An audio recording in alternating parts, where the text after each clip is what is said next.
sahabat, saya masih akan menguraikan keutamaan berpikir yang diajukan oleh Richard Paul. Keutamaan berpikir yang kali ini akan saya bahas adalah berpikir adil. Nah, ini adalah satu keutamaan yang bagi saya sesuatu yang sangat-sangat mendasar ya, untuk seorang pribadi. Karena apa? Ini adalah biang keladi dari segala masalah di dunia ini adalah ketidakadilan itu. Nah, di dalam kehidupan memang ya, saudara, kita lihat hidup ini penuh dengan benturan-benturan kepentingan antara kekuatan sini, kekuatan sana, dan seterusnya. Itulah hidup. Jadi hidup adalah berebut, atau orang mengatakan sering struggle for living. Hidupnya harus struggle gitu. Nah, tetapi di dalam struggle for living tadi, saudara sekalian, ternyata kekuatan atau kekuasaan ya, di dalam sosiologi disebut power ya, power ini menjadi modal yang paling utama, karena tidak semua orang atau kelompok mempunyai kekuatan atau power yang sama. Jadi semua berlomba-lomba mencari mendapatkan power yang lebih banyak supaya bisa memenangkan perebutan itu.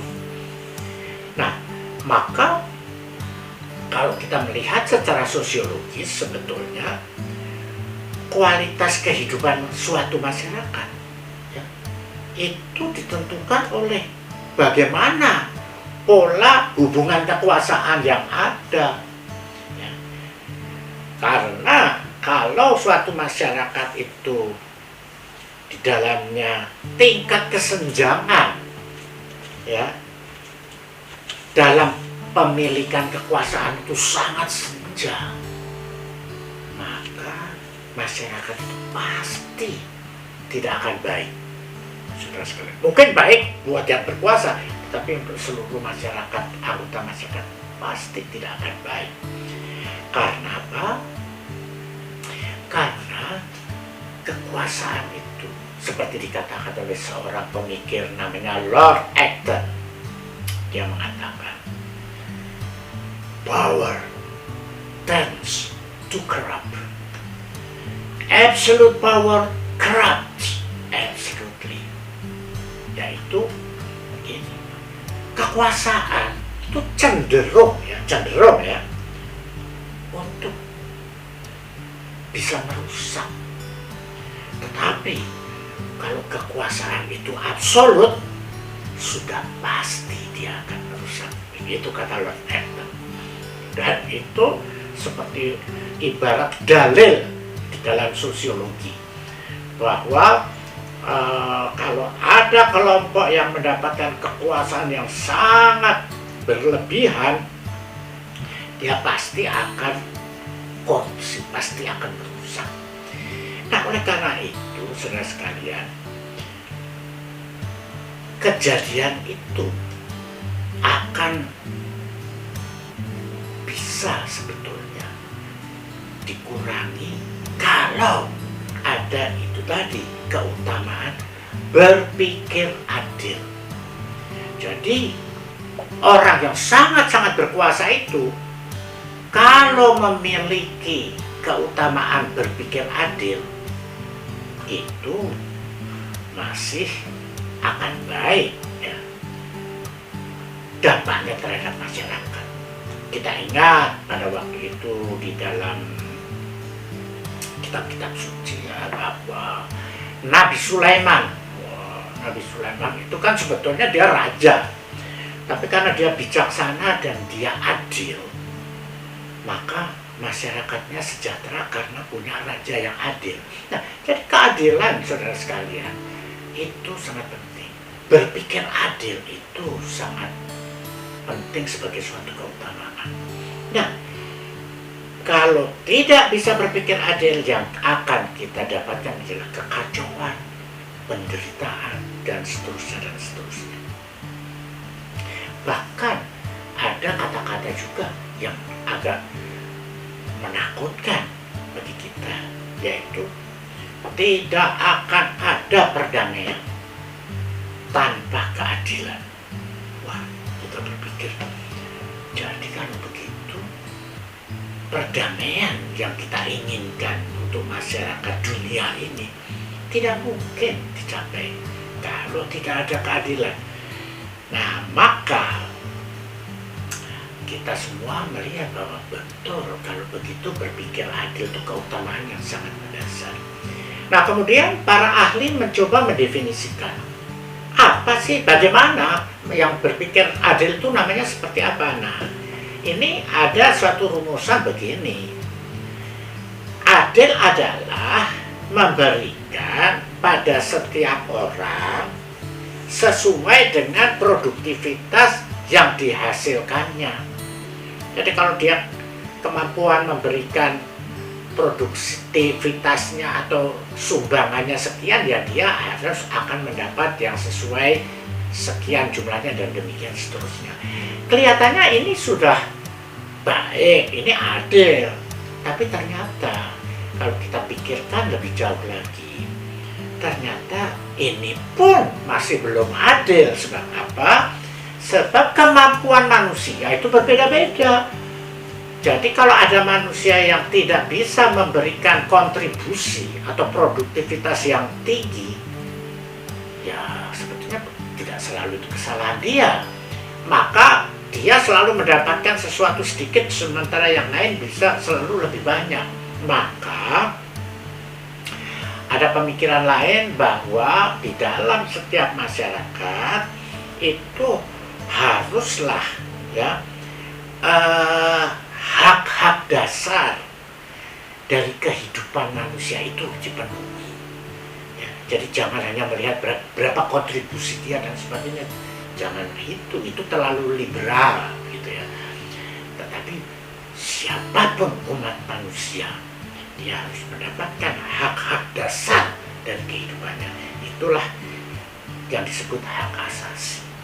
Nah, maka kalau kita berpikir adil, kita harus memberikan hak-hak dasar itu pada semua orang tanpa kecuali. Tanpa kecuali. Karena ketika kita mengecualikan, kita berpikir tidak adil. Nah, oleh karena itu, saudara sekalian, kita semua harus berusaha untuk sebagai pribadi, kalau mau berkualitas, harus belajar berpikir adil. Kalau tidak, Anda bukan pribadi yang berkualitas. Nah, jadi kalau kita lihat nih, aspek lain dari berpikir adil adalah bahkan ini ya, berani memberi kesempatan pada orang lain, pada setiap orang untuk punya sudut pandang yang berbeda, mempunyai pendapatnya sendiri, keyakinannya sendiri. Kita harus berani memberikan kesempatan itu. Itu berarti kita adil. Karena tidak bisa saya percaya kepada ini, kalau kamu tidak percaya, kamu akan saya hukum. Nah, itulah yang sering terjadi selama sejarah umat manusia ini, saudara. Sehingga sering terjadi suatu konflik, suatu penyiksaan, peperangan, dan sebagainya gara-gara itu tadi. Satu kelompok merasa paling benar sendiri dan dia menghalangi orang lain untuk mempunyai keyakinan yang berbeda. Itu adalah ketidakadilan. Nah, oke, saudara sekalian. Bagaimana refleksi kita secara sosiologis? Memang kalau kita lihat, bahkan dunia hukum, ini dunia hukum di dunia ini, atau lembaga hukum di dunia ini, belum menjamin terjadinya keadilan. Ya. Karena kita sudah tahu dari sepanjang sejarah manusia, setiap masyarakat, setiap negara pasti punya yang namanya lembaga-lembaga hukum, lembaga namanya saja penjaga keadilan, supaya menjaga supaya di masyarakat itu terjadi keadilan. Kenyataannya kita tahu semua bahwa lembaga hukum itu tidak menjamin, karena masih banyak ketidakadilan muncul, bahkan sering keluar dari orang yang bergerak di bidang lembaga hukum itu sendiri. Maka kalau begitu, yang paling penting adalah pribadi-pribadinya yang harus punya cara berpikir yang adil. Ini yang penting ya. Jadi kalau seorang hakim dia punya cara berpikir adil, itulah yang penting buat dia untuk menciptakan keadilan di masyarakat. Jadi itu adalah keadaan sosiologisnya. Nah sekarang kalau kita ingin melihat suatu kasus-kasus yang lebih populer saat ini tentang masalah yang berhubungan dengan keadilan, kita baru saja mendengar dari medsos ramai dibicarakan orang tentang adanya tuntutan misalnya dari lembaga tinggi negara ya, untuk memecat seorang menteri karena dia tidak memberikan